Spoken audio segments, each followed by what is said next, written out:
राधे मेरी स्वामिनी,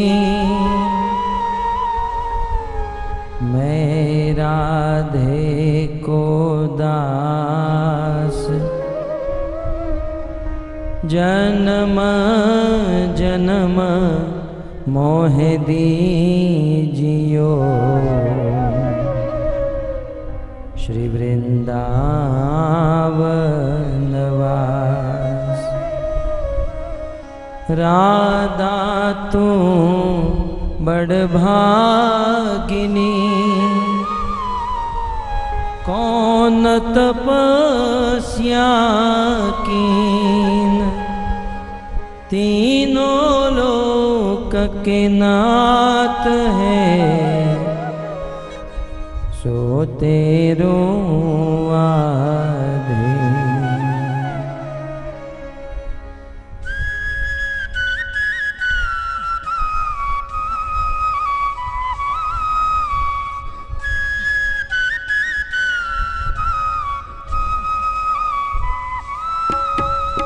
जय राधा माधव कुंज बिहारी,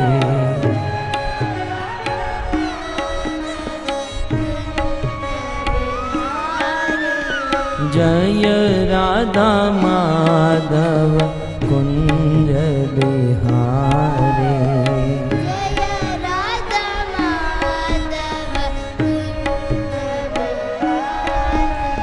जय राधा माधव कुंज बिहारी,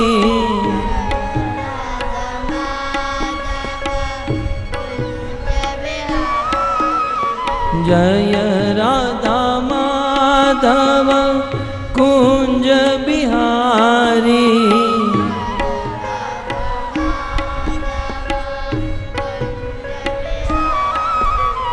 गोपी जन वल्लभ गिरिवर धारी,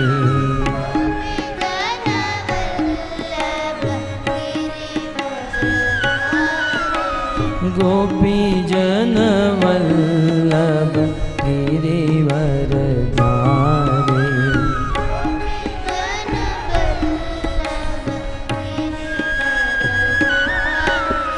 जय राधा माधव कुंज बिहारी,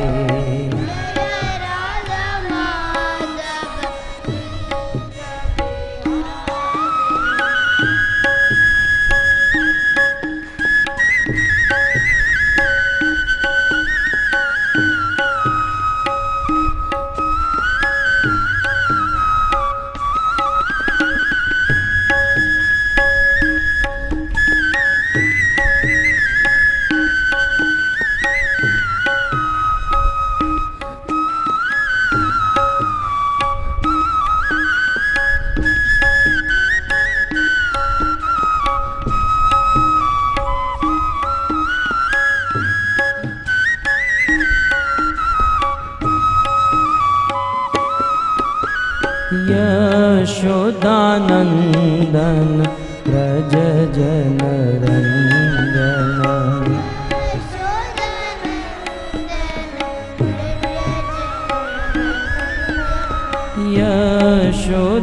यशोदानंदन व्रज जन रंजन,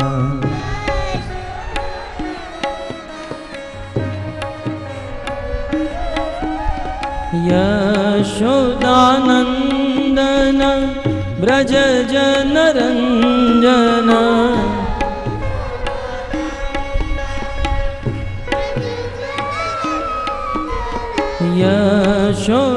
यशोदानंदन व्रज जन रंजन,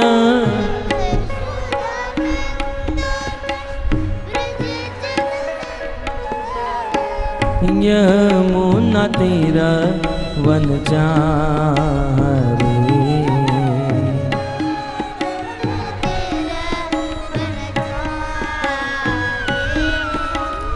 यमुना तीर वनचारी,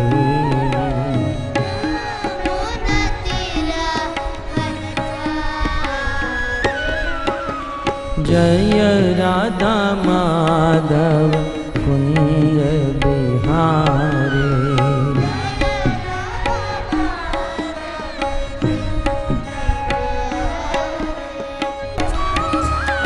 राधे राधे राधे बरसाने वाली राधे।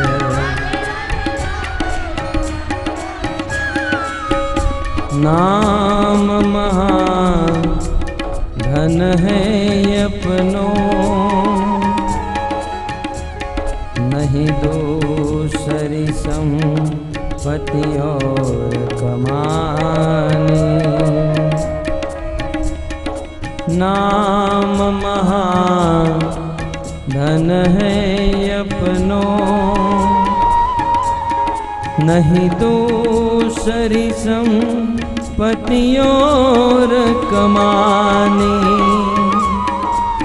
छोड़ यटारी यटा जग की, हमको कुटिया ब्रिज माही बनाने।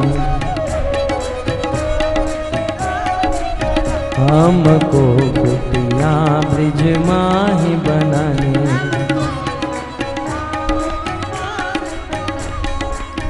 टोक मिले रसिकों की सदा,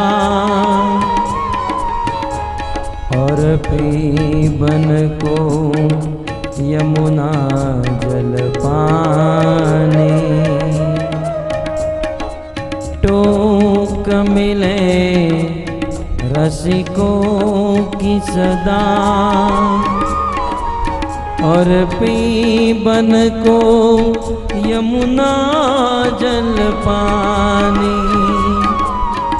हमें औरन की परवाह नहीं, अपने ठाकुरानी श्री राधिका रानी। अपनी ठाकुरानी श्री राधिका रानी।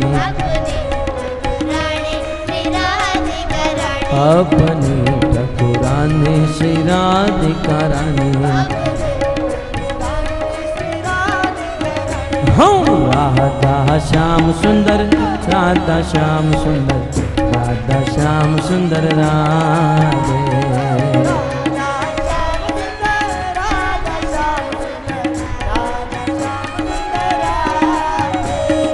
राधा श्याम सुंदर, राधा श्याम सुंदर, राधा श्याम सुंदर राधे। जय श्री राधा श्याम सुंदर। कृष्ण बलराम, कृष्ण बलराम, कृष्ण बलराम, जय कृष्ण बलराम। जय श्री कृष्ण बलराम। कृष्ण बलराम, कृष्ण बलराम, कृष्ण बलराम, जय कृष्ण बलराम।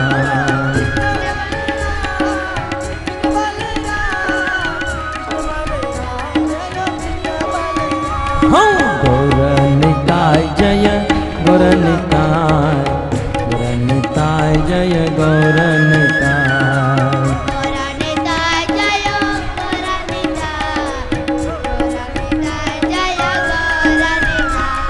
गौर निताय जय गौर निताय, गौर निताय जय गौर निताय। जय श्री गौर निताय।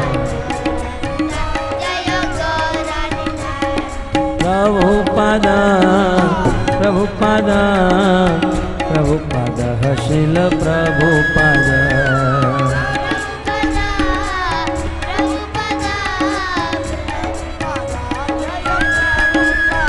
जय प्रभुपाद प्रभुपाद प्रभुपाद श्रील प्रभुपाद।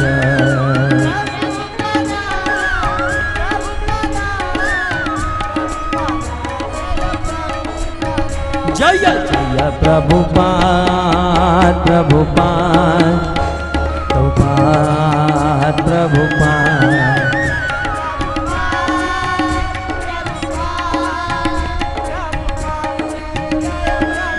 निताय गौर हरि बोल हरि बोल हरि बोल हरि बोल।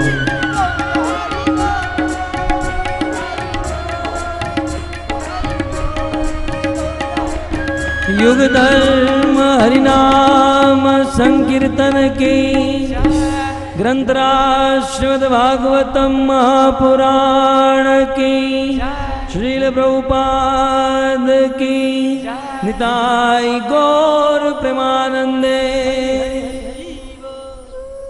आराध्यो भगवान ब्रजेश तनय तद्धाम वृंदावन रम्या काचिदुपासना ब्रजबधो वर्गेणया कल्पिता श्रीमद्भागवतं प्रमाणममलम्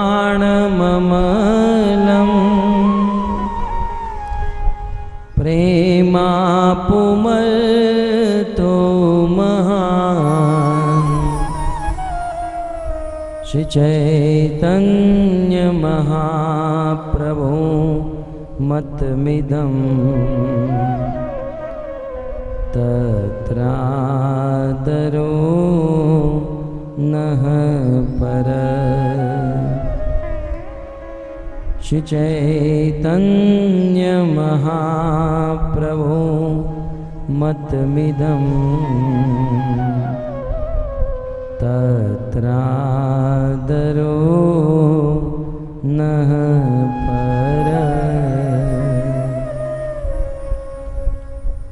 वंशी विभूषितकरा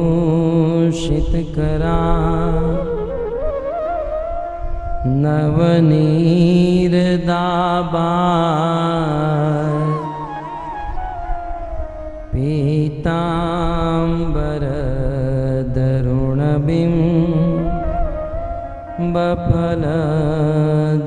पीताम्बरधरुणबिम्बफलदरोष्ठा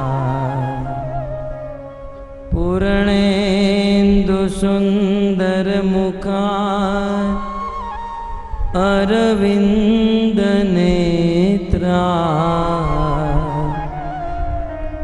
कृष्णात् परं किमपि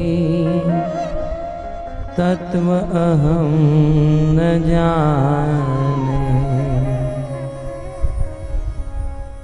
योऽन्तः प्रविश्य मम वाचमिमां प्रसुप्तां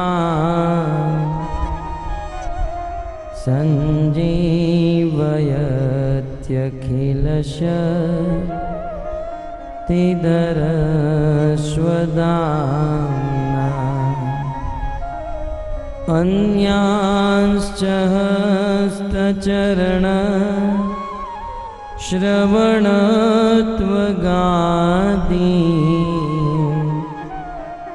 प्राणान्नमो भगवते पुरुषाय तुभ्यम्। करारविन्दे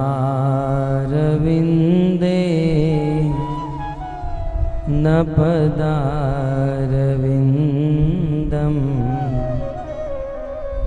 मुखारविन्दे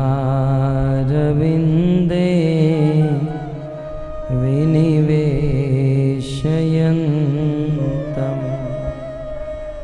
वटस्य पत्रस्य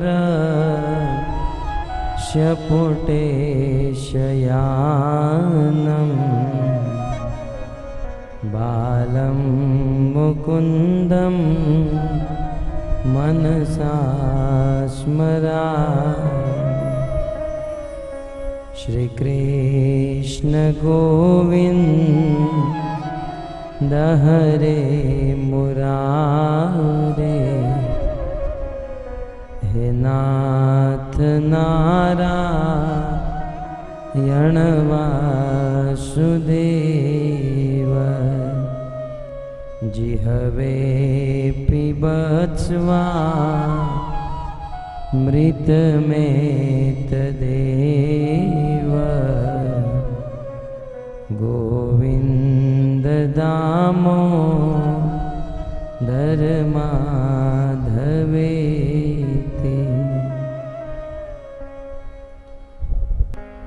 आप सब भक्तों का श्रीमद् भागवत कथा के षष्ठ दिवस में हार्दिक स्वागत करते हैं।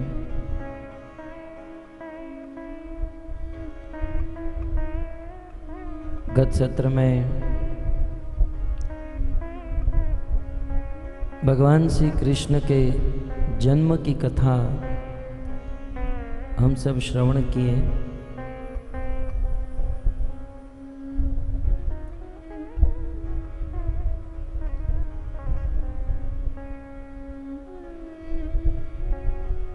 देवकी के हृदय गर्भ से भगवान कृष्ण प्रकट हुए। भगवान कभी भी किसी भी माँ के गर्भ से जन्म नहीं लेते हैं। भगवान का स्थान माता के गर्भ में नहीं, माता के हृदय में होता है। भगवान देवकी के हृदय में थे और उस हृदय गर्भ से प्रकट हुए। रामायण में वर्णन है, जब भगवान श्री रामचंद्र प्रकट हुए तो उनका प्रथम दर्शन माता कौशल्या ने किया, परंतु जब कृष्ण प्रकट हुए तब उनका प्रथम दर्शन वसुदेव जी ने किया। माता देवकी मूर्छित अवस्था में थी और उस समय वसुदेव जी भगवान का दर्शन करते हैं। अभी अभी भगवान प्रकट हुए हैं और ऐसे भगवान वसुदेव जी की आंखों से दिखाई दे रहे हैं। वसुदेव जी ने भगवान को जिस रूप में देखा, उस रूप का वर्णन श्री सुखदेव गोस्वामी भागीरथी गंगा के तट पर महाराज परीक्षित को कर रहे हैं। कैसे थे भगवान? तमद्भुतं बालकमम्बुजेक्षणं चतुर्भुजं खगदायुधं श्रीवत्सलक्ष्मं गलशोभिकौस्तुभं पीताम्बरं सान्द्रपयोभसौभगम् महार्हवैदूरी किरीटकुण्डलं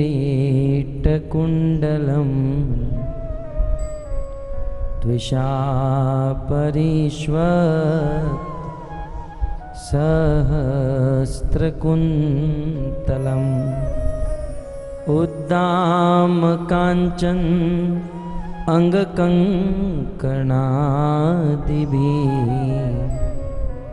विरोचमान वसुदेवयेक्षत विरोचमान वसुदेवयेक्षत विरोचमान वसुदेवयेक्षत।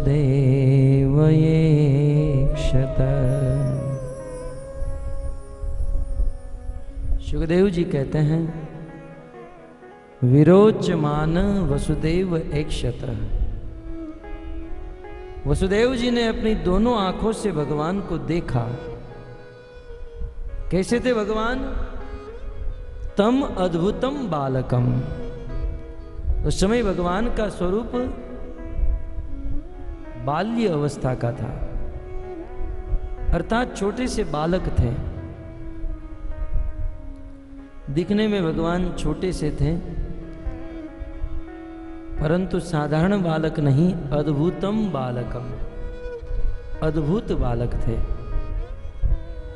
यह ऐसा बालक था जिसके प्रत्येक बाल बाल पर ब्रह्मांड प्रकट होते हैं। बाले बाले ब्रह्मा प्रकटे इति बालक,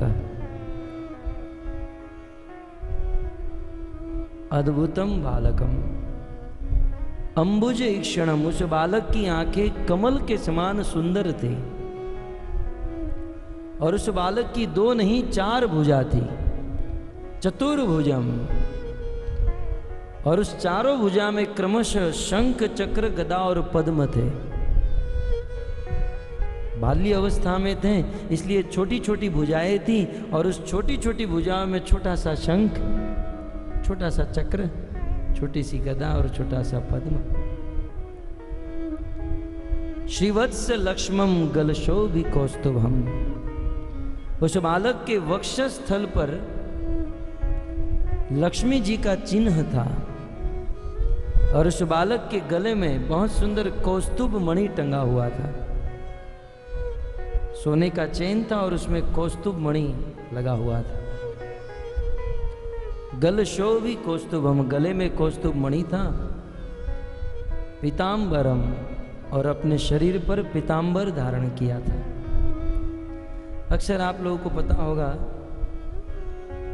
भगवान कृष्ण पीताम्बर धारण करते हैं। कृष्ण पीले रंग के वस्त्र पहनते हैं। इसका कारण है, भगवान कृष्ण श्रीमती राधा रानी से अत्यंत प्रेम करते हैं,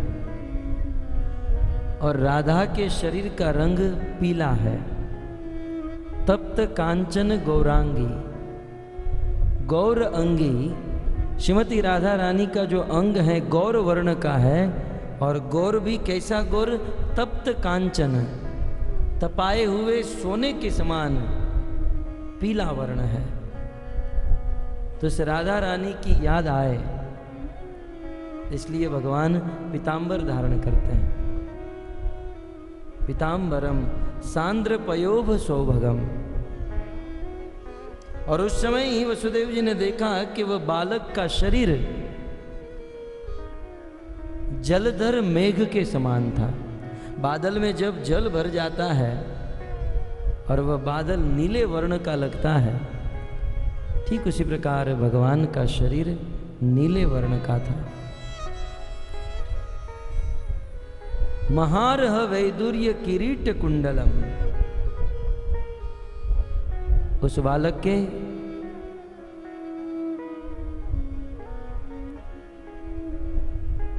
मस्तक पर बहुत सुंदर मुकुट लगा हुआ था। छोटा सा बालक है, छोटा सा मुकुट पहना हुआ है, और उस मुकुट में कीमती रत्न लगे हुए थे।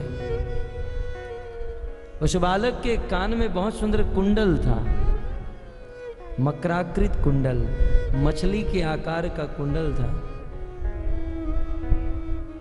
त्विषा परिक्षत्र सहस्त्र कुंतलम, शरीर से प्रकाश निकल रहा था, और बहुत सुंदर उस बालक का मुख था, और मस्तक के ऊपर सहस्त्र कुंतलम, सहस्त्र बाल थे, सुंदर बाल थे। उद्दाम कांचन अंग कंकण आदि भी, उस बालक के कमर पर करधनी थी, और उस करधनी पर बहुत सुंदर कंकणी लगी हुई थी। विरोचमानम वसुदेव ऐक्षत, इस प्रकार से सुशोभित उस बालक का दर्शन वसुदेव जी ने किया। इस प्रसंग पर अब बोलना तो नहीं चाहिए, परंतु अब याद आ ही जाता है। इस दुनिया में कुछ लोग अपने आप को भगवान मानते हैं, जो भगवान नहीं है, साधारण मनुष्य है, साधारण जीव है, परंतु अपने आप को भगवान मानते हैं। ऐसे भगवान मानने वाले बापू और बाबा को कहना चाहिए कि जब कृष्ण का जन्म हुआ तो चतुर्भुज थी उनके पास, 4-4 भुजाएं थी। आपका जन्म हुआ तब कितनी भुजा थी? कृष्ण का जन्म हुआ तो पीतांबर धारण करके प्रकट हुए, आप एक चिथड़ा लेकर भी प्रकट हुए थे।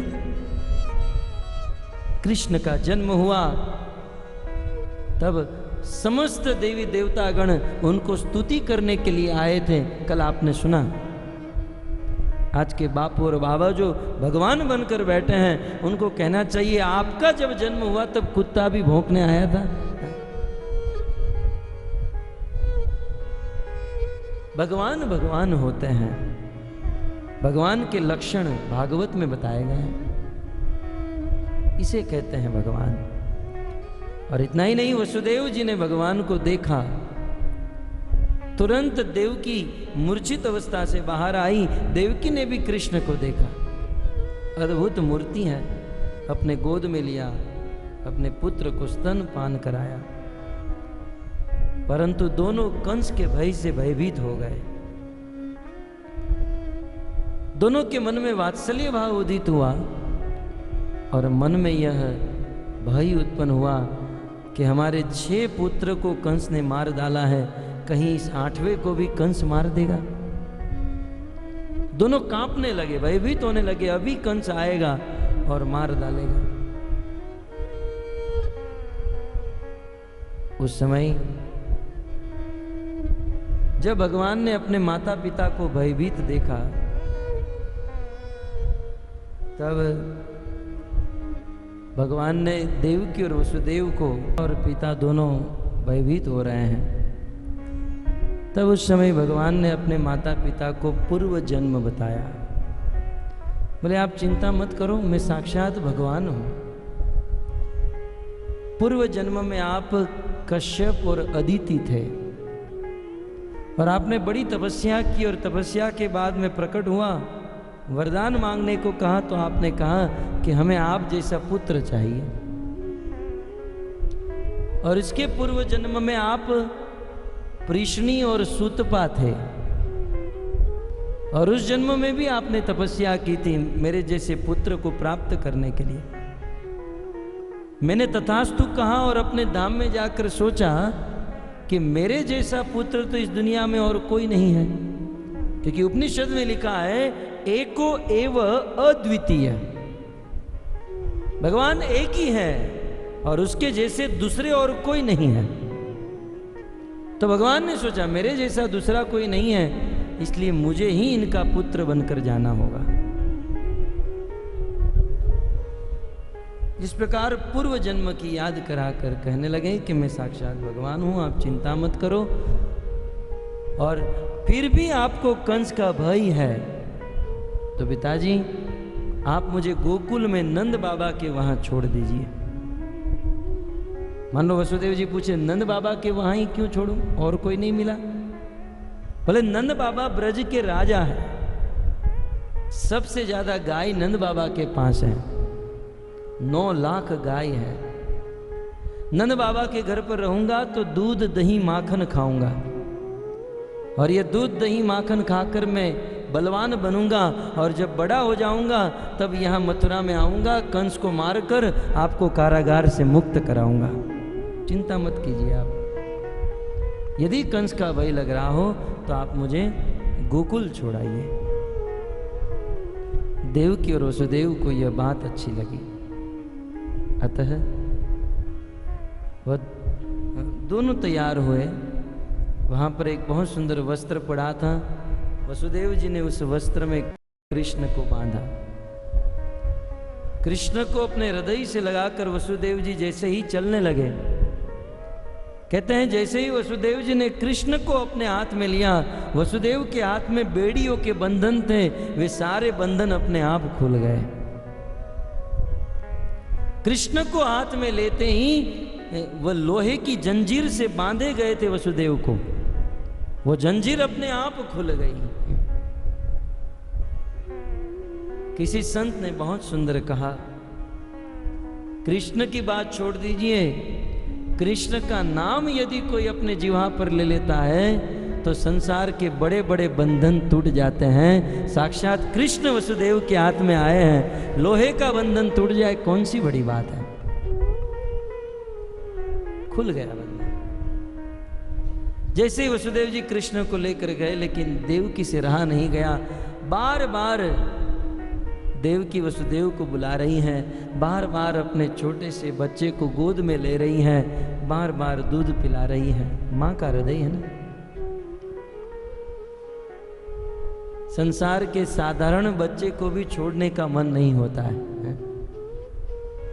जो पंच महाभूत से बना है, जिसका शरीर त्रिगुणात्मक माया का विकार है, ऐसे साधारण बच्चे में भी आसक्ति हो जाती है। ये तो अखिल ब्रह्मांड नायक साक्षात भगवान परब्रह्म है। बार बार देवकी वापस लौटा रही है और स्तन अपना दूध पिला रही है। अंत में अपने हृदय पर पत्थर रखकर देवकी ने भगवान को दे दिया। वसुदेव जी जैसे ही कृष्ण को हाथ में लेकर चलने लगे, कंस के कारागार में बहुत कपाट थे, दरवाजे थे। कृष्ण को हाथ में लेते ही कंस के कारागार के सारे दरवाजे खुल गए, सारे द्वार अपने आप खुल गए। हरीश्वरी जी कहते हैं कि कृष्ण की बात छोड़ दीजिए, इस दुनिया में कोई कृष्ण का नाम अपनी जीवा पर ले लेता है तो उनके जीवन में मुक्ति का द्वार खुल जाता है। साक्षात कृष्ण जिसके हाथ में है, कारागार के दरवाजे खुल जाए, ये कोई आश्चर्य की बात नहीं है। जिसका नाम लेकर मुक्ति के द्वार खोल देते हैं, तो ये तो साधारण दरवाजे हैं, कोई आश्चर्य नहीं। दरवाजे खुले और उस कारागार में जितने भी द्वारपाल थे, सैनिक थे, सब लोग योग निद्रा में सो गए। किसी संत ने कहा, बड़े बड़े साधु संत महात्मा देवता तक भगवान की माया में सो जाते हैं, भगवान की माया से मूर्छित हो जाते हैं। ये शूद्र द्वारपाल मूर्छित हो गए, इसमें कौन सी बड़ी बात है। इस प्रकार वसुदेव जी कृष्ण को लेकर उस कारागार से बाहर निकले, सड़क पर आ गए। बस मथुरा की गलियों में चलने लगे। अंधेरी रात है, मथुरा की गलियों में चल रहे हैं। उसी समय बादल गरजने लगे। जैसे ही वसुदेव जी मथुरा की गलियों में चलने लगे, बादल गरजने लगे। अब बादल क्यों गरजे? एक एक स्थिति का कारण बताया गया है भागवत में। बादल क्यों गरजने लगे? बादलों ने देखा कि आज भगवान का जन्म हुआ है, और कारागार से जब ये निकले वसुदेव जी, तो बादलों ने भगवान का प्रथम दर्शन किया। और बादलों ने देखा कि भगवान के शरीर का रंग हमारे जैसा है, घनश्याम वर्ण का। बादलों ने देखा कि भगवान के शरीर का रंग हमारे रंग के समान है, इसलिए आगे आने वाले संत महात्मा और बड़े बड़े कवि भगवान के अंगों की उपमा हम बादलों के साथ देंगे, भगवान की बराबरी बादलों के साथ करेंगे। यह सोचकर बादल खुश हो गए, प्रसन्न हो गए, इसलिए आज गरजने लगे। और केवल गरजे ही नहीं, बरसने भी लगे।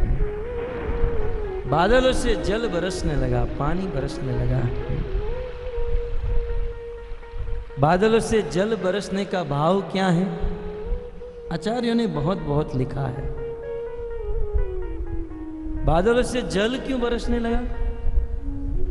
बादलों ने देखा कि आज भगवान का जन्मदिन है, और साधारण किसी लड़के का जन्मदिन होता है, हैप्पी बर्थडे टू यू होता है, और हमको बुलाते हैं तो छोटी मोटी गिफ्ट लेकर जाते हैं, खाली हाथ नहीं जाते।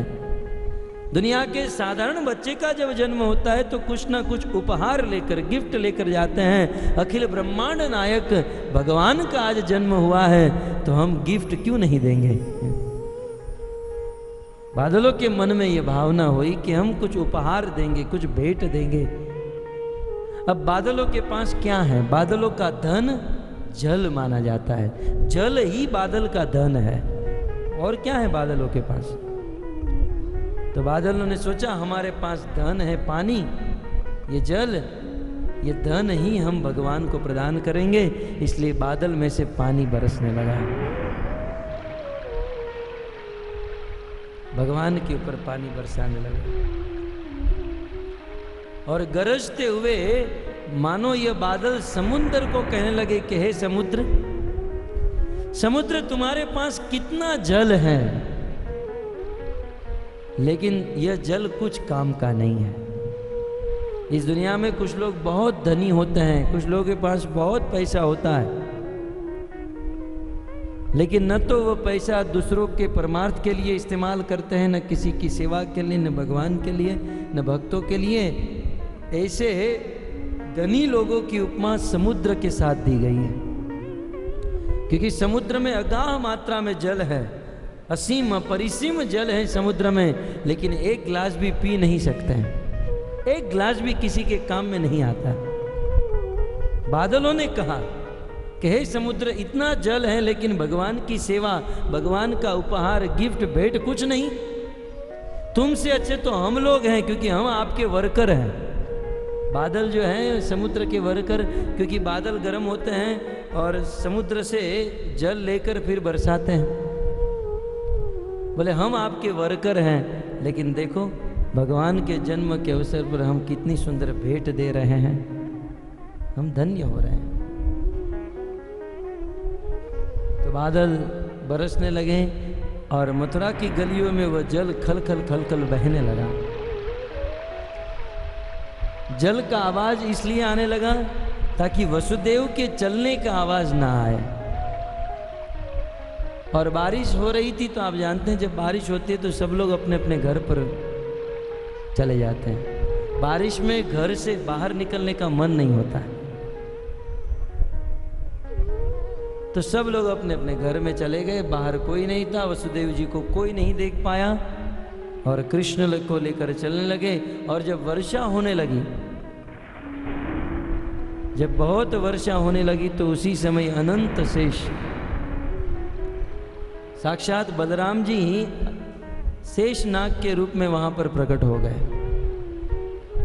और भगवान के ऊपर छाता बनकर चलने लगे। बलराम जी ने सोचा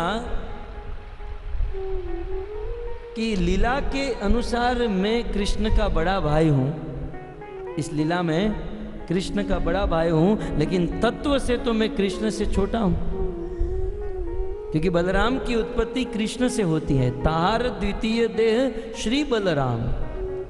बलराम जो है कृष्ण के स्वरूप है, कृष्ण के फर्स्ट एक्सपेंशन है बलराम।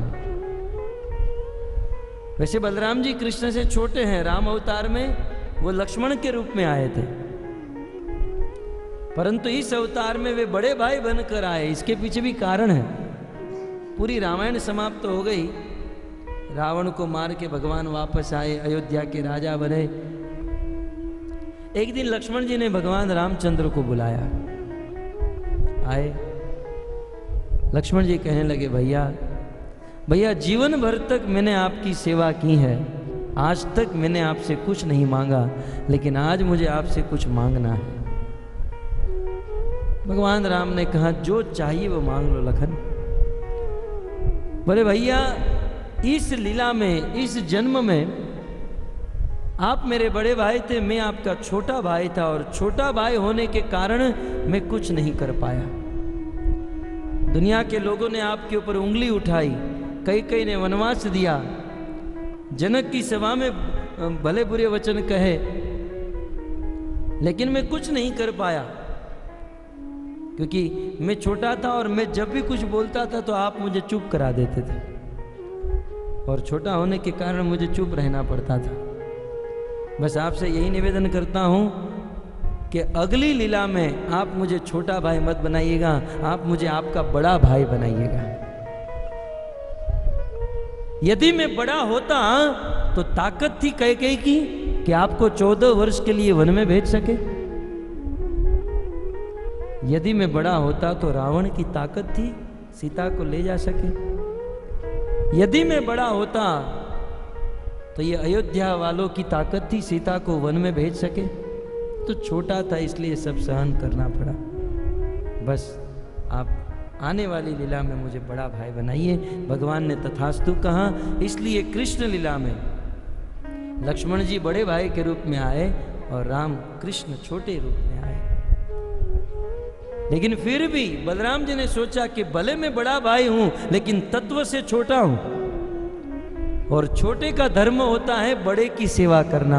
आज मेरा बड़ा भाई तत्व से कृष्ण का जन्म हुआ है और पानी में भीग रहा है, तो मेरा धर्म है उसकी सेवा करना। इसलिए बलराम जी अपने सारे काम छोड़कर अनंत शेष के रूप में आए और कृष्ण के ऊपर छाता बनकर खड़े रह गए।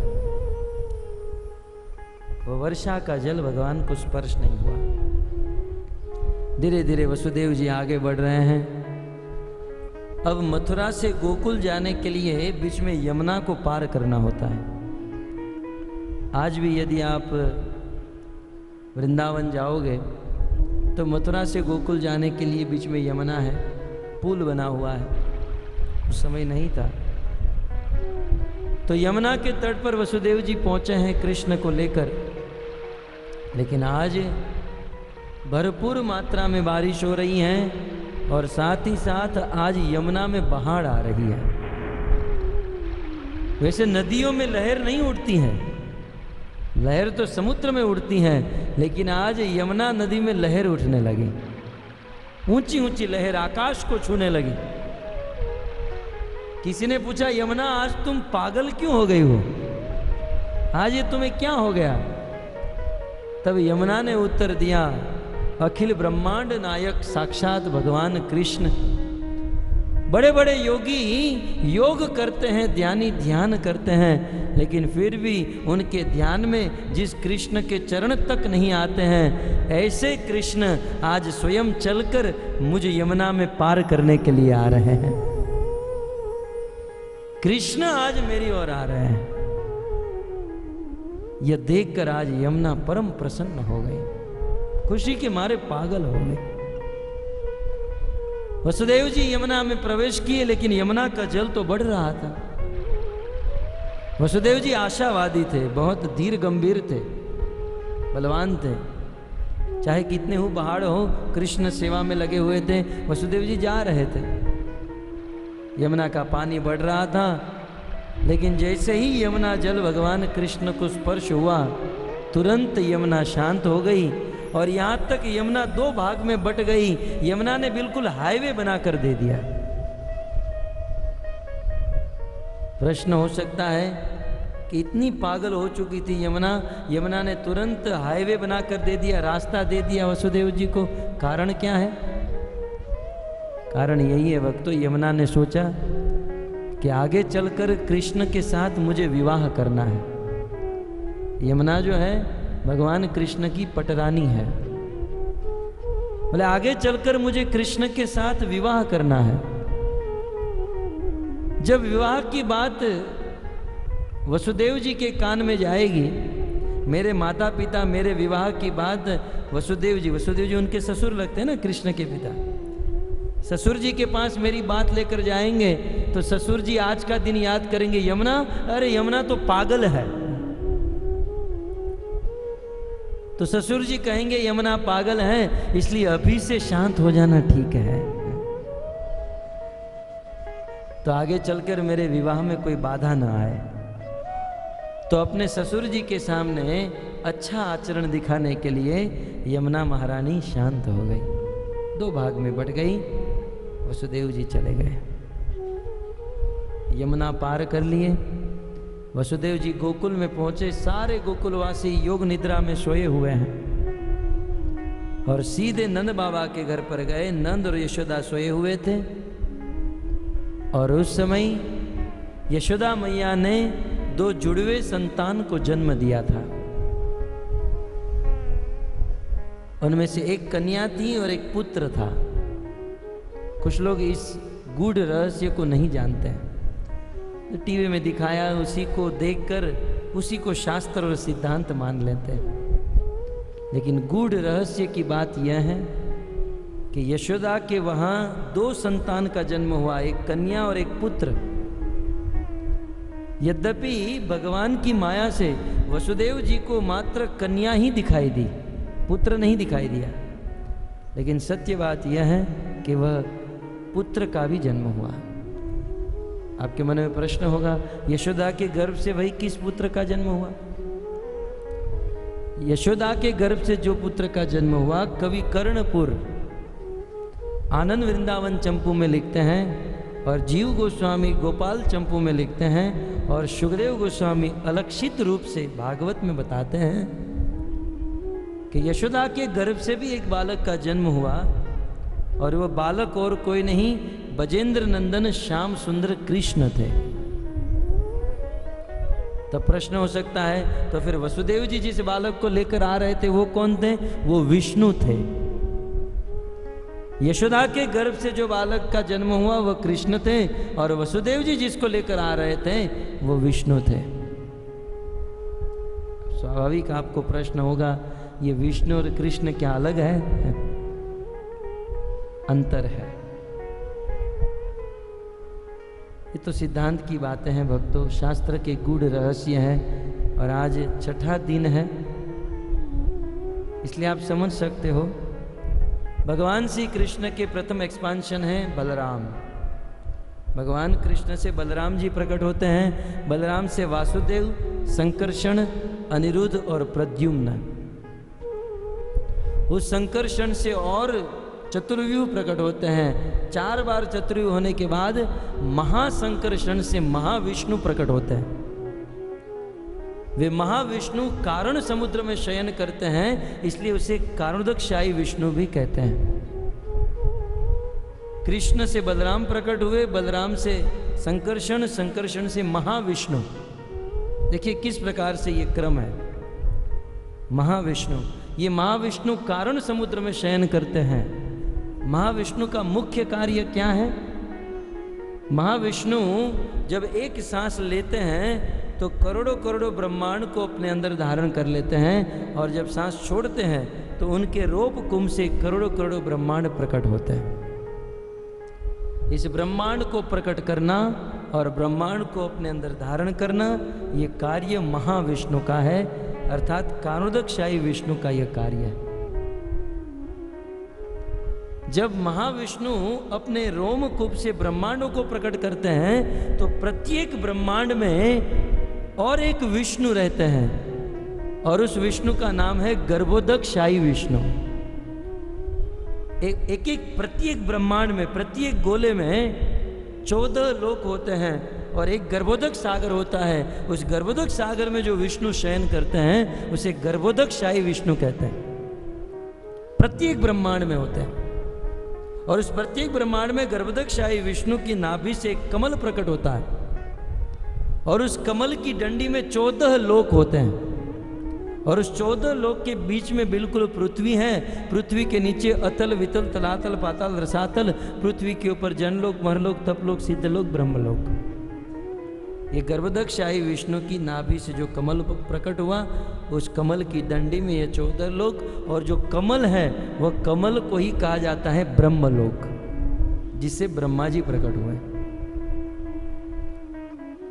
ये तो सिद्धांत है, जिसको समझ में आया सो आया, नहीं आया सो दुर्भाग्य। तो 2 विष्णु हुए, एक कारणोदकशायी विष्णु, दूसरे हुए ब्रह्मांड के गर्भ में रहने वाले गर्भोदकशायी विष्णु। जब ब्रह्मा जी प्रकट हुए तब ब्रह्मा जी ने 100 साल तक तपस्या की, और तपस्या करके भगवान विष्णु प्रकट हुए। ये तीसरे विष्णु प्रकट हुए। ये तीसरे विष्णु जो हैं वो क्षीर सागर में रहते हैं। क्षीर सागर, और क्षीर सागर में रहने के कारण इनका नाम है क्षीरोदकशायी विष्णु। क्षीरोदकशायी विष्णु प्रकट हुए, ब्रह्मा जी को आज्ञा दी कि आप सृष्टि की रचना करो, 84 लाख के जीवों की डिजाइन करो। 5 महाभूत प्रदान किए ब्रह्मा जी ने। मनुष्य, गाय, बैल, गधे, कुत्ते, ये सारी डिजाइन ब्रह्मा जी ने की। और ब्रह्मा जी क्षीरोदकशायी विष्णु के पास आए और कहने लगे, देखो मैंने डिजाइन तो कर दी, ये माटी के पुतले तो बना दिए हैं, लेकिन वो चलायमान नहीं हो पा रहे हैं। एक्टिवेट नहीं हो रहे हैं, सब मूर्ति की तरह खड़े हैं। तब अपने अपने कर्म के अनुसार भगवान ने उन सब में आत्मा को फिट कर दिया। शरीर बन गया, आत्मा भी फिट हो गई, फिर भी वो एक्टिवेट नहीं हुआ। तब ब्रह्मा जी क्षीरोदक्षाय विष्णु के पास आए, प्रभु शरीर भी हो गया, कर्म के अनुसार आत्मा को शरीर भी मिल गया, लेकिन फिर भी ये चलायमान नहीं हो पा रहा है। तब वो क्षीरोदक्षाय विष्णु परमात्मा के रूप में सभी जीवों के हृदय में प्रवेश किए, और जैसे ही वे प्रवेश हुए वैसे ही ये सब कुछ एक्टिवेट हो गया, सब चलायमान हो गया। और इस संसार में जब किसी जीवों के ऊपर आपत्ति आती है, किसी देवी देवताओं के ऊपर आपत्ति आती है, तब ये सारे जीव क्षीरोदक्षाई विष्णु के पास जाते हैं। कल आपने सुना ना, क्षीर सागर के तट पर गए क्षीरोदक्ष, ये क्षीरोदक्षाई विष्णु। तो तीन विष्णु हुए, कारोदक्षाई विष्णु, गर्भोदक्षाई विष्णु, क्षीरोदक्षाई विष्णु। लेकिन ये तीनों विष्णु जो है कहाँ से प्रकट हुए? महासंकर्षण। महासंकर्षण कहाँ से प्रकट हुए? बलराम जी से। और बलराम कहाँ से प्रकट हुए? भगवान कृष्ण से। अर्थात कृष्ण जो है ये मूल भगवान है, और अन्य जितने भी हैं ये सब भगवान के अवतार हैं। आप कहोगे प्रमाण? भागवत खोलिए, भागवत में लिखा है, एते चांस कला पुंस कृष्णस्तु भगवान स्वयं। कृष्णस्तु भगवान स्वयं। कृष्ण जो है स्वयं भगवान है, और बीच में एक शब्द रख दिया तू। तू माने निश्चित ही, निश्चित ही कृष्ण स्वयं भगवान है, और ये जितने भी अन्य विष्णु इत्यादि हैं ये सब भगवान के अंश हैं, अवतार हैं और कला है। लेकिन कृष्ण स्वयं भगवान है। अब कल आपने कथा ध्यान से सुनी होगी, तो ये सारे देवी देवता कहां पर गए थे? क्षीर सागर के तट पर। और क्षीर सागर के तट पर भगवान विष्णु प्रकट हुए और कहा कि मैं बहुत जल्द अवतार लेने वाला हूं, है ना। तो ये जो भगवान की प्रतिज्ञा है ना, संभवामि युगे युगे, प्रत्येक युग में भगवान अवतार लेते हैं। ये अवतार क्षीरोदक्षाई विष्णु से होते हैं। तो उस समय अवतार का समय भी हो गया, और साक्षात भगवान को भी नीचे आने का समय हो गया। 7वें मनवंतर के 28वें चतुर्युग में ये दोनों संभावना हुई कि युगा अवतार का आने का समय भी हो गया, और साक्षात भगवान के आने का भी समय हो गया। इसलिए देवकी के गर्भ से भगवान विष्णु प्रकट हुए, और यशोदा के गर्भ से बजेंद्र नंदन श्याम सुंदर स्वयं भगवान कृष्ण प्रकट हुए। ये दोनों भगवान एक साथ प्रकट हुए।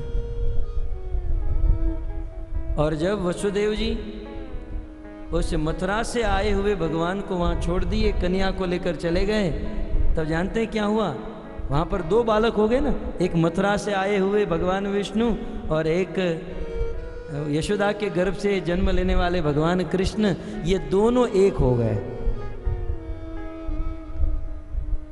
ये तात्विक बात है, इसी को कहते हैं तत्वतः। और मैं प्रमाण के साथ बोले जा रहा हूं। ये मथुरा के विष्णु और यशोदा के गर्भ से जन्म लेने वाले बजेंद्र नंदन श्याम सुंदर, ये दोनों एक हो गए। और मैं शास्त्र की 2-3 बात बताता हूं। शास्त्र में ऐसा प्रमाण दिया गया है, भगवान कृष्ण कभी भी किसी को नहीं मारते हैं। कृष्ण किसी को मारना जानते ही नहीं है। आज तक किसी को एक थप्पड़ भी नहीं मारा कृष्ण ने। कृष्ण तो प्रेम का स्वरूप है, वो तो मात्र प्रेम करना ही जानते हैं, ऐसा शास्त्र में लिखा है। तो फिर प्रश्न होगा, तो फिर ये अघासुर, बकासुर, तृणावर्त, पूतना, ये सबको किसने मारा? है ना। एक शास्त्र की बात है कि कृष्ण आज तक किसी को नहीं मारे, कृष्ण मात्र प्रेम करना ही जानते हैं। तो फिर ब्रज वृंदावन में ये जितने भी असुरों को मारा, ये किसने मारा? तो अब ये सिद्धांत साबित होता है, ये जो दो बालक एकत्रित हो गए थे ना, उनमें जो विष्णु तत्व थे, उस विष्णु ने सबको मारा, कृष्ण ने किसी को नहीं मारा। भगवान विष्णु का जो अवतार था उन्होंने सबको मारा, कृष्ण ने नहीं मारा। कृष्ण ने तो मात्र प्रेम किया। और एक शास्त्र की बात मैं आपको प्रमाणित करके बताता हूं।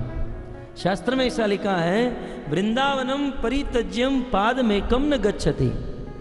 वृंदावन को छोड़कर भगवान कृष्ण कभी भी एक कदम भी बाहर नहीं जाते हैं, एक, है ना। ये शास्त्र का प्रमाण है। और भागवत में और एक प्रमाण दिया, ततात गच्छ भद्रम ते यमुनायास्तटम शुचि धन्यम मधुवनम पुण्यम सानिध्य नित्य दाहरे। हरि भगवान कृष्ण नित्य वृंदावन में रहते हैं। और एक प्रमाण, राजधानी तत साबुत सर्व यादव भूभुजाम मथुरा भगवान यत्र नित्यम सन्निहितो हरि। जहां भगवान नित्य सन्निहित, जहां नित्य रहते हैं। ये 3 प्रमाण मैंने शास्त्र का दिया। इन तीनों प्रमाण में क्या कहा जा रहा है कि भगवान कभी भी वृंदावन को नहीं छोड़ते हैं। तो मेरा आपको एक प्रश्न है कि अक्रूर जी जब कृष्ण को लेने के लिए आए तो कृष्ण बलराम तो चले गए मथुरा, तो फिर शास्त्र का श्लोक तो गलत हो गया। तो क्या शास्त्र गलत है, भगवान गलत है? नहीं, हमारी बुद्धि गलत है। हमें इस बात को समझना होगा। जब अक्रूर जी, कंस ने अक्रूर को भेजा, जाओ कृष्ण बलराम को लेकर आओ, तो भागवत में वर्णन है कि जब कृष्ण बलराम अक्रूर जी के रथ पर बैठकर जा रहे थे, संध्या का समय हुआ। अक्रूर जी को त्रिसंध्या गायत्री करनी थी। तो आज भी अक्रूर घाट है वृंदावन में। अक्रूर जी ने कृष्ण बलराम को कहा कि आप रथ पर बैठो, मैं स्नान करके आता हूँ यमुना में। कृष्ण बलराम ने कहा, हम भी आपके साथ स्नान करेंगे। कृष्ण बलराम दोनों अक्रूर जी के साथ स्नान करने गए यमुना में, बड़ा आनंद ले रहे थे। अक्रूर जी ने कहा, देखो चलो बाहर निकलो। बोले, आप गायत्री कर लो, हम लोग स्नान करते हैं। अक्रूर जी जैसे ही यमुना से बाहर आए तो देखे हैं कृष्ण और बलराम दोनों रथ पर बैठे। कृष्ण रथ पर बैठे। बोले, कृष्ण को तो मैंने यमुना में छोड़कर आया। अक्रूर जी वापस यमुना में गए तो यमुना में भी कृष्ण थे। ये सब आप जानते हो ना।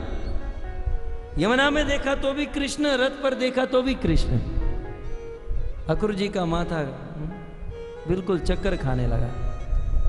2 बार, 5 बार, 10 बार अंदर यमुना में गए तो कृष्ण, बाहर आए तो रथ पर कृष्ण, अंदर भी कृष्ण, बाहर भी कृष्ण। अक्रूर जी ने सोचा मेरा भ्रम होगा, गायत्री करके रथ पर बैठकर चले गए। लेकिन सत्य बात तो यह थी भक्तों कि जब अक्रूर जी वहां स्नान करने गए कृष्ण के साथ, तब जो यशोदा के गर्भ से जन्म लिए थे कृष्ण, वो कृष्ण ब्रज में ही रह गए। और जिस कृष्ण को मथुरा से लाया गया था, वसुदेव जी जिसको लेकर आए थे, वह अक्रूर जी के साथ मथुरा चले गए।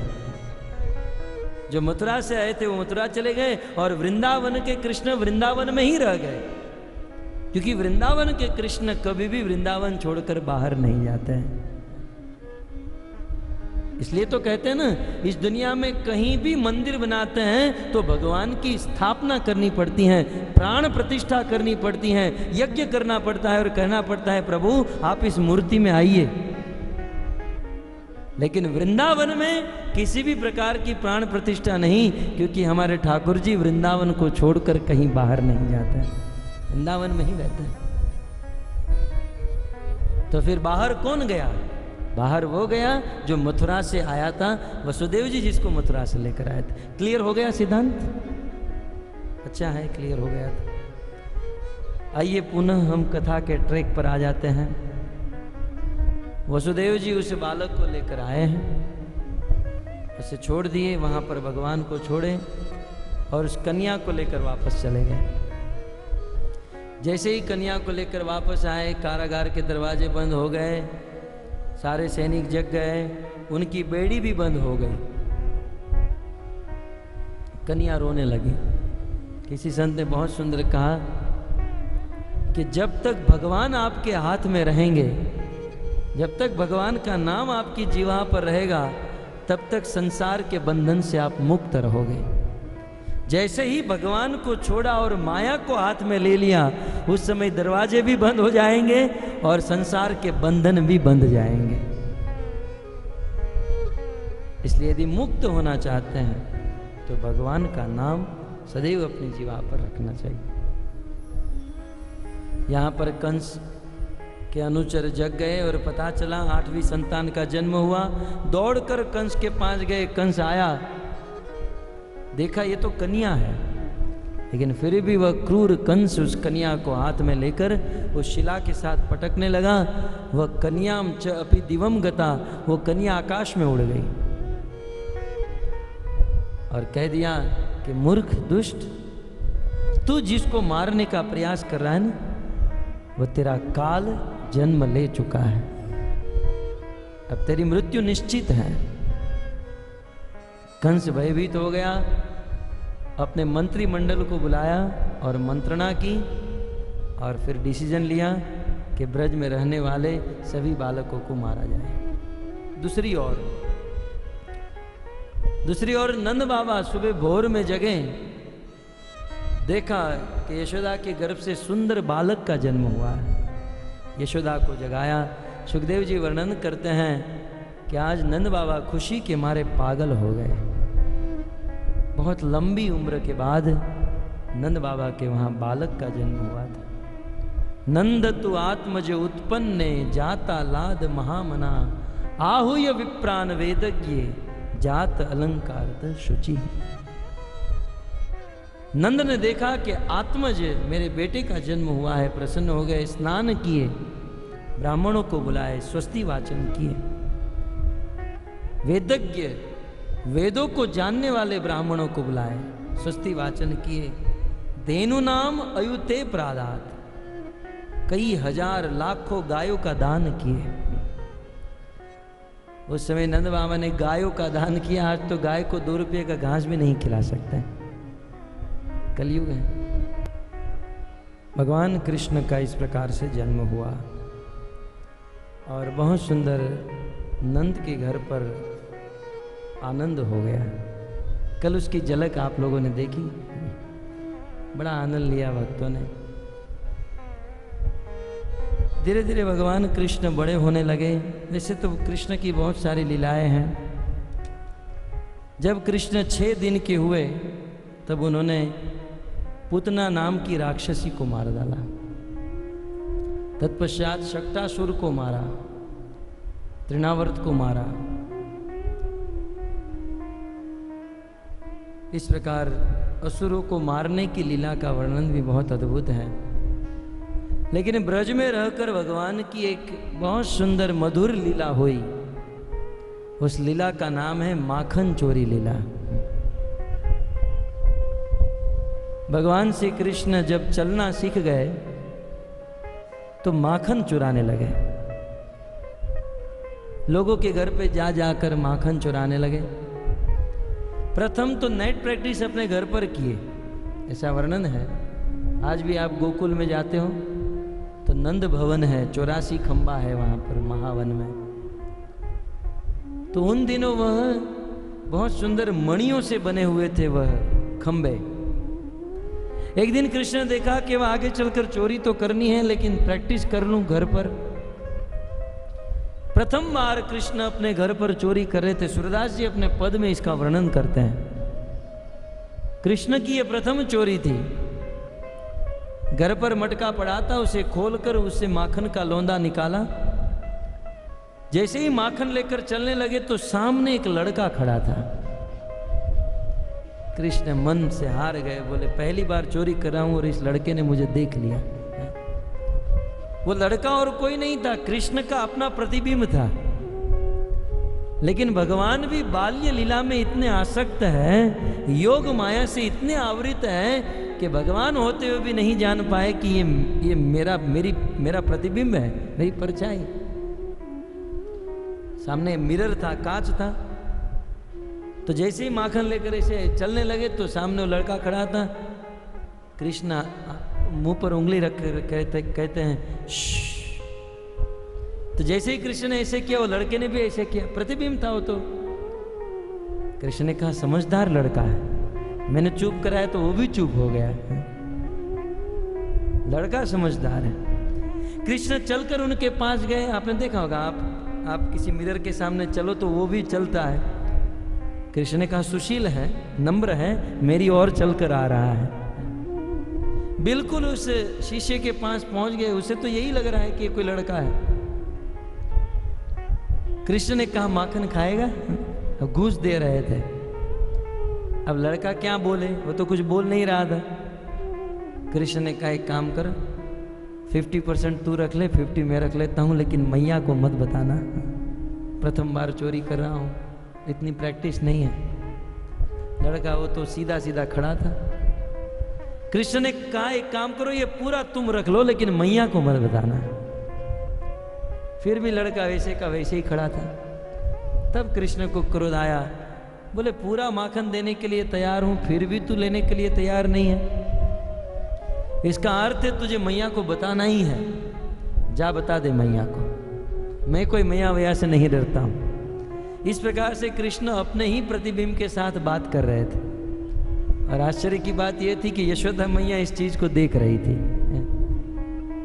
अपने लाला को ये लीला करते हुए यशोदा देखकर बड़ी हंस रही थी, बड़ा आनंद ले रही थी। बहुत सुंदर बाल्य लीलाएं हैं। कृष्ण कभी कभी खेलते खेलते शालिग्राम शिला को अपने मुंह में डाल देते थे। एक समय की बात है, नंद बाबा 56 भोग तैयार किए, शालिग्राम शिला थी और भोग चढ़ाए, आंखें बंद करके मंत्र के द्वारा भगवान को भोग अर्पण करने लगे।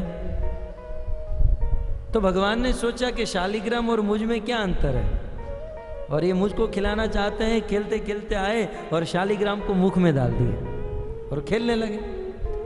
नंद बाबा आंखें खोलकर देखे तो भोजन था, लेकिन शालिग्राम नहीं था। नंद बाबा चिल्लाने लगे, शालिग्राम शिला कहाँ कहाँ कहाँ कहाँ है।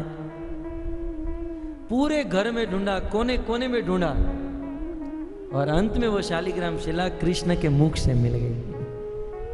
नंद बाबा ने कहा मुंह खोलो अपना, निश्चित तेरे मुंह में ही शालिग्राम शिला है। कृष्ण खोल नहीं रहे थे, और जब जबरदस्ती नंद बाबा ने कृष्ण का मुख खुलाया तो उसमें से करोड़ों करोड़ों ब्रह्मांड भगवान ने दर्शन कराया। आप ये मत समझिए यशोदा को ही कराया, नंद बाबा को भी कराया। यशोदा को कराया वो तो आप जानते ही है ना, ब्रज की यह लीला है। भगवान कृष्ण, बलराम और सारे सखा यमुना के तट पर खेल रहे थे। आज भी आप गोकुल में जाते हो ना, तो गोकुल में नंद बाबा के घर से निकट रमन रहती है, और वहाँ पर आगे ब्रह्मांड घाट है। गोकुल में भगवान श्री कृष्ण अपने सखाओं के साथ यमुना किनारे पर खेल खेल रहे थे। बहुत सुंदर खेल होता था। 2 टीम होती थी, और जो हार जाता था वो घोड़ा बनता था, और जो जीत जाता था उस घोड़े के ऊपर बैठता था, और एक डिस्टेंस होता था, वहां पर दौड़कर उसे लेकर जाना है। तो एक बार खेल रहे थे, कृष्ण की टीम थी, बलराम जी की टीम थी। कृष्ण की टीम हार गई। तो कृष्ण की टीम में जितने भी बच्चे थे वे सब लोग घोड़ा बन गए, मतलब ऐसे झुक गए, और बलराम की टीम वाले उनके ऊपर चढ़ गए, लेकिन कृष्ण घोड़ा नहीं बन रहे थे। तो बलराम जी ने कहा कृष्ण चलो घोड़ा बनो। कृष्ण ने कहा मैं घोड़ा नहीं बनूंगा। अरे घोड़ा बनो, तुम हार गए हो। बोले मैं घोड़ा नहीं बनूंगा, मैं राजा का बेटा हूं। नंद बाबा ब्रज के राजा हैं, राजा के बेटे घोड़े नहीं बनते, वो घोड़े के ऊपर चढ़ते हैं। तब कृष्ण के सखा उसे धक्का मारकर कहते थे तू राजा होगा अपने घर का, तू हमारा तो सखा है, और यदि तुम्हें घोड़ा बनना है तो खेलो, नहीं तो आज के बाद हमारे साथ खेलना मत। ऐसा कह के धक्का मार के गिरा देते थे। कृष्ण भी कहते ठीक है मैं नहीं खेलूंगा, मैं अकेला खेलूंगा। बच्चे लोग खेलने लगते थे और कृष्ण अकेले यमुना के तट पर खेलते थे। अब आप लोगों का अनुभव होगा, आप अपने छोटे से बेटे को लेकर किसी नदी के तट पर जाओ या किसी समंदर के तट पर जाओ, बच्चा यदि अकेला है तो समुद्र की रेत से खेलने लगता है। तो कृष्ण भी उस यमुना किनारे पर उस मिट्टी से खेलने लगे, और मिट्टी से खेलते खेलते कृष्ण उस माटी को खाने लगे, अपने मुख में माटी डाल दी। बलराम आदि सखा खेल रहे थे, खेलते खेलते देखा कि अरे कृष्ण तो माटी खा रहा है। बलराम जी दौड़ कर आए, कृष्ण देखो माटी मत खाओ। कृष्ण ने कहा मैं कुछ भी करूं तुमको कोई मतलब, तुम अपना खेल खेलो, मैं मेरा खेल खेल रहा हूं। बोले खेल की बात ठीक है लेकिन माटी मत खाना। बोले मैं खाऊंगा, माटी खाओगे तो मैं यशोदा को बता दूंगा। बोले मैं कोई यशोदा से नहीं डरता हूं। बलराम जी दौड़ कर गए यमुना